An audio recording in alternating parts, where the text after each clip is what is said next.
Ebony walked a couple of steps behind Boris. He never checked to see if she was keeping up.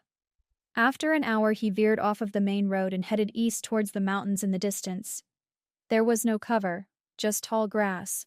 There was a forest, but it was at least another hour's walk in the best of circumstances, but the ground was uneven and rocks and holes were hidden in the grass. Boris didn't slow down, but Ebony was struggling to keep up with him now. She pushed through the grass.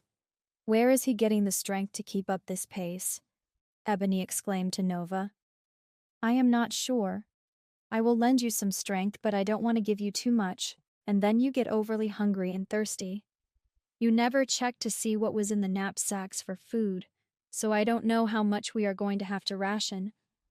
Ebony tripped and fell into the grass. Boris stopped and turned around. "We have to get to those trees as quickly as possible," he snapped. "I am trying to—" Ebony snapped back at him. "Where are we going anyway? If we headed south, we could get to more pleasant weather in Cypher. I hear the mountains are chilly year-round."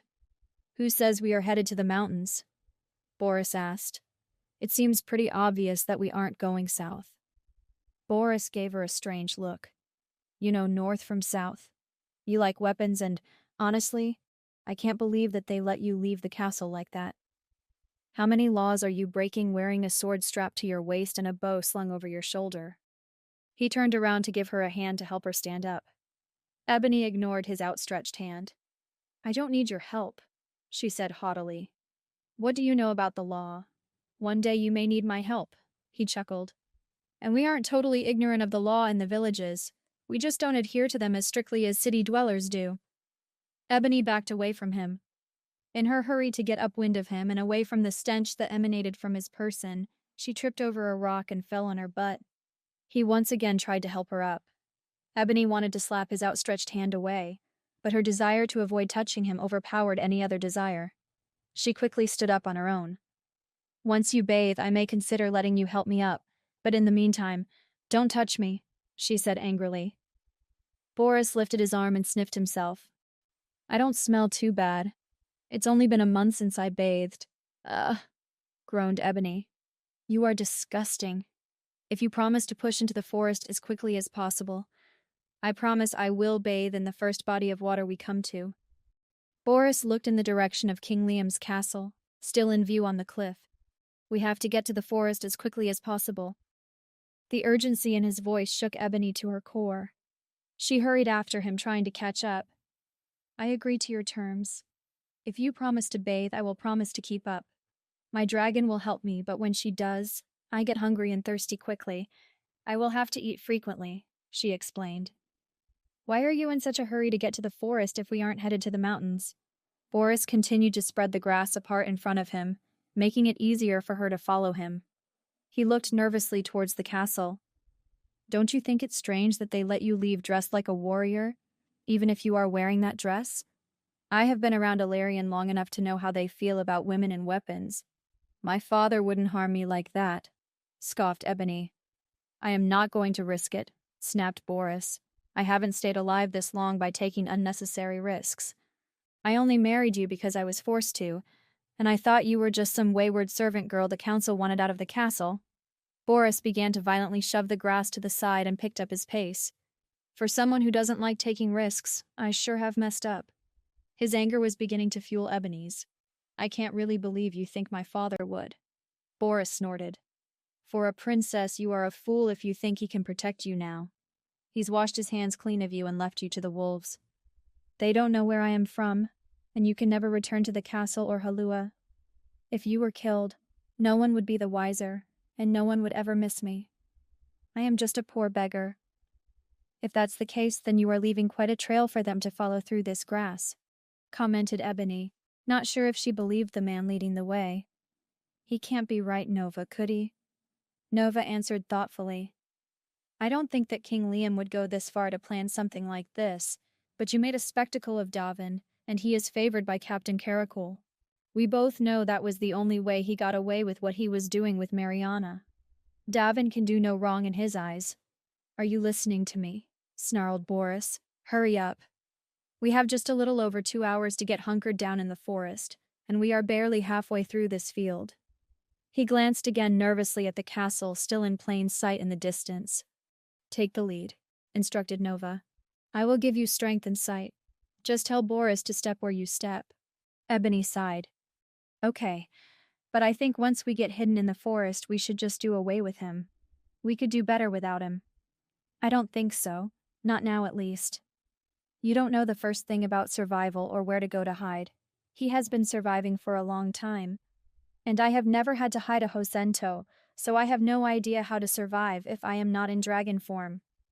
I may be powerful, but I am not invincible. I have just one dragon. Get behind me, snapped Ebony. My dragon says that you're leaving too big of a trail. Walk in my footsteps and keep up. Doesn't your dragon help you at all? He must be useless. Ebony pushed past him. She could see clearly through the tall grass. Every rock and hole was magnified for her. Ebony moved swifter than Boris had been. It was his turn to struggle to keep up with her. By the time they reached the edge of the field, her stomach was painfully empty. She stopped and sat down beside the biggest tree she could find. The tree line was just beginning to form. The thick of the forest was still a little ways to get to. Why are we stopping? Demanded Boris. We have less than 2 hours to get hidden. Food, Ebony said wearily. Really? You stopped because you wanted to get something to eat? Boris yelled in disbelief. I already told you that when my dragon lends me some of her abilities, it makes me hungry and thirsty, she growled. Did you think I was lying? Give me something now. Boris dug into his knapsack and pulled out a handful of dried fruit and nuts.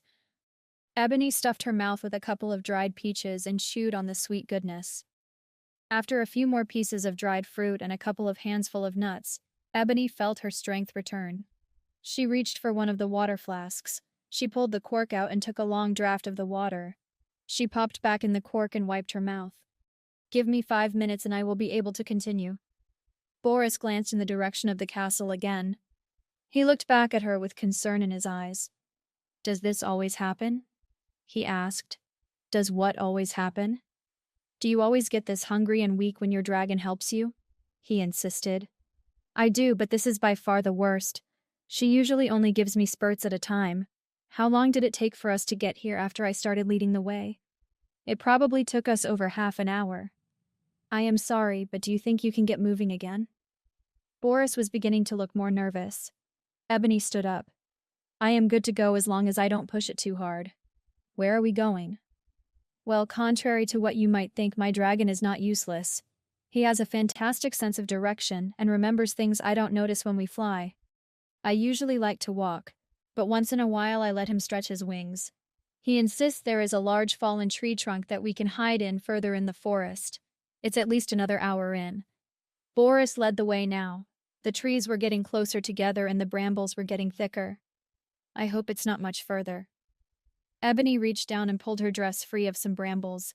Her legs were scratched and bleeding. It seems like we are walking back towards the castle. The landscape was changing from flat to deep ravines. Boris turned around sheepishly. A little bit. My dragon thinks that if we circle around a bit, they will look for us further away. Ebony opened her mouth to tell him that was the stupidest thing she had ever heard. Nova stopped her and said, That is usually a smart tactic. I am not sure that Davin and his peers will fall for that, though. By this time, Ebony's nose was becoming immune to Boris's body odor. Her own sweat was helping her nose adjust. She walked up to Boris. I just have one question. How are you going to hide your dragon from them if they fly over us? Boris looked confused.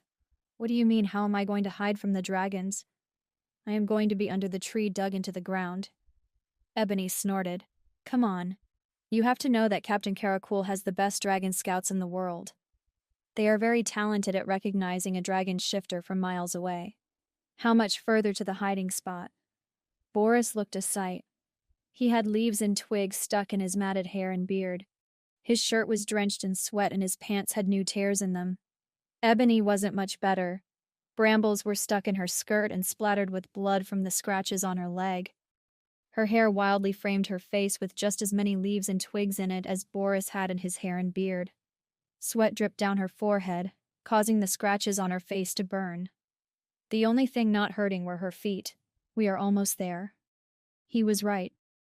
After about another 15 minutes, they stumbled into a deep ravine. Across the bottom of the ravine, a large tree had fallen. It was about 8 feet in circumference. Under it was a space about 3 feet deep in the middle and 6 feet long. The sun was falling deeper in the west. There wasn't much light left in the forest. Thankfully, we don't have to do much digging to crawl under it. There definitely isn't any way they will see us from the sky, mused Ebony. Boris and Ebony slid their bags under the thinnest area under the fallen tree. They crawled under the tree and spread one of their blankets on the ground. They laid head to foot. Ebony didn't want her face near his. She felt his boots were cleaner than he was. Finally, they were as comfortable as their cramped conditions allowed them to be with the last blanket covering them. "Do you really think they will sense our dragons?" said Boris, worried. Ebony paused. "My dragon can hide herself. You are the weakest link in this scenario. We can only hope they don't fly this direction." "How can that be?" "That is a discussion for another time. We need to be silent." "But," Boris protested. "Hush," exclaimed Ebony. They lay quietly under the tree trunk even though Boris had a lot of questions swimming in his mind. The light of the sun slowly faded. Soon there was only darkness. Crickets chirped and fireflies showed their brilliance. The occasional mosquito buzzed in their ears. Exhaustion took over in spite of the overactive insects and the cold as they fell asleep.